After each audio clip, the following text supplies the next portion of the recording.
रात्रि में ही भगवान का अवतार क्यों हो? रात्रि में ही भगवान का अवतार क्यों हुआ? इसलिए कि पूर्वावतार जो हुआ था राम अवतार, उसमें दिन में मध्य समय में मध्य दिवस अति शीत न घामा राम जी का अवतार हुआ। सूर्य नारायण बहुत प्रसन्न हुए। चंद्रदेव ने कहा कि प्रभु क्या करूं? बोले कि आप मेरे नाम के आगे लग जाइए। बोले कि संतुष्टि नहीं है। तो बोले कि संतुष्टि जब आपको नहीं है तो आपको भी मैं संतुष्ट करने के लिए कृष्ण अवतार में, द्वापर में मैं अवतार मैं लूंगा, आप भी आनंदित हो जाइएगा। इसलिए रात्रि कालीन में मेरे प्रभु अवतार लिए। और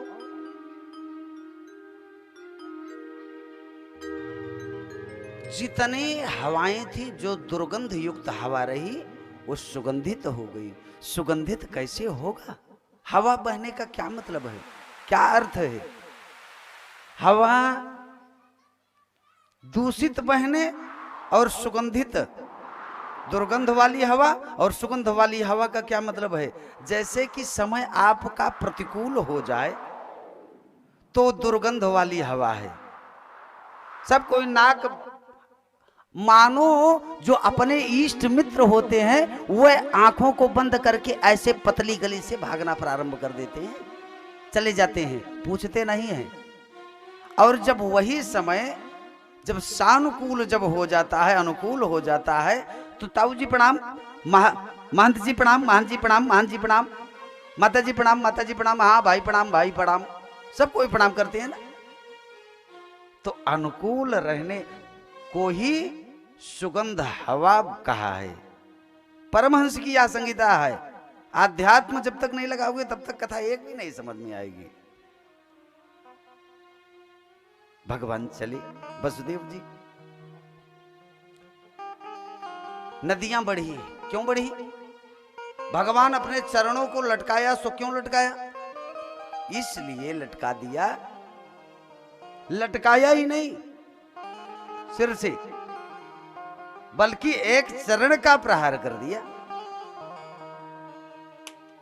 वो मानो प्रसन्नता के कारण से उमड़ी और भगवान सावधान हुए। कहा कि इतना प्रसन्न भी मत हो जाइए कि मर्यादा को भूला जाइए, आप भूल जाइए आप। तो चरणों के माध्यम से उनको शिक्षा प्रदान किया। अरे बोले कि प्रभु नदियां क्यों बढ़ी? नदियां इसलिए बढ़ी यमुना मैया कि स्वामी जी अब आप मुझे स्वीकार करते रहिए, स्वीकार कीजिएगा, कहीं ऐसा ना हो आप भूला जाए मुझे। तो कहते हैं जब प्रस्ताव विवाह का आपको करना था तो क्या यही समय आपको मिला? इसलिए भगवान ने एक चरण का प्रहार कर दिया। बोले कि नीचे बैठो, अभी तो मैं तो नन्हा सा हूं और तुरंत आप विवाह का क्रम लेकर के आ गई हो। आपको पता नहीं है? आपको अगर हम विवाह करना है तो आप, ये हमारे पिता हैं, आप मेरे पिताजी से संपर्क कीजिए तब विवाह होगा। ये है मर्यादा। मानो कथा मर्यादा सिखाती है, संस्कार को प्रदान करती है।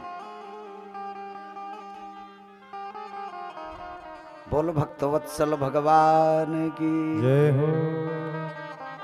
भगवान पहुंच गए और इधर वसुदेव जी लेकर के आए। सुबह हुआ, 7 पुत्रों की नृशंस हत्या कर दिया है भोजराज कंस। 6 कीर्तिमंत आदि जैसे। कीर्तिमंत सबसे प्रथम बालक का नाम कीर्तिमंत था, कीर्तिमान। उसका भी नृशंस भाव बना करके कल्याण कर मार दिया भोजराज कंस। सुबह हुआ, प्रहरी लोग जगे, जाकर के सूचना दिया भोजराज कंस को, अरे राजन संतानोत्पत्ति हो गई है देवकी के। बोले कि जाओ बच्चा उठा करके लेकर के आओ। लेकर के गए वसुदेव जी स्वयं। ये लीजिए। देवर्षि नारद जी पूर्व में ही बता करके चली आई, बोले कि 1 8वां भी हो सकता है और 8वां 1 भी हो सकता है, 1 8 भी हो सकता है, 5 8 भी हो सकता है, 4 8 भी हो सकता है। अब उसमें बोले कि किसको क्या मारा जाए क्या नहीं, अब मैं बताऊं, क्या करें देवर्षि नारद जी। तब तक वो नारायण नारायण करने लगे। कौन दोष ले? बोल भक्तवत्सल भगवान की जय हो। कौन दोष ले? इस प्रकार से कह रहे हैं श्री सुखदेव भगवान कहते हैं, परीक्षित जी गुरुदेव, भोजराज कंस उस कन्या को पकड़ा और एक खंडशिला पर दे पटका, और ज्यों ही पटकने का प्रयास किया खम आकाश में उड़ गई, और आकाश में जब उड़ी तो आकाशवाणी कर दिया, अरे भोजराज कंस मुझे तो क्यों मार रहा है, तेरा तो काल पहुंच गया है कहां? गोकुल। आकाश में उड़ गई, वही मानो विंध्यवासिनी मैया के रूप में परिणित हुई। बोलिए विंध्यवासिनी मैया की जय हो। नंद गोप गृहे जाता यशोदा गर्भ संभव ततस्तो नाशयिष्यामि विंध्याचल निवासिनी।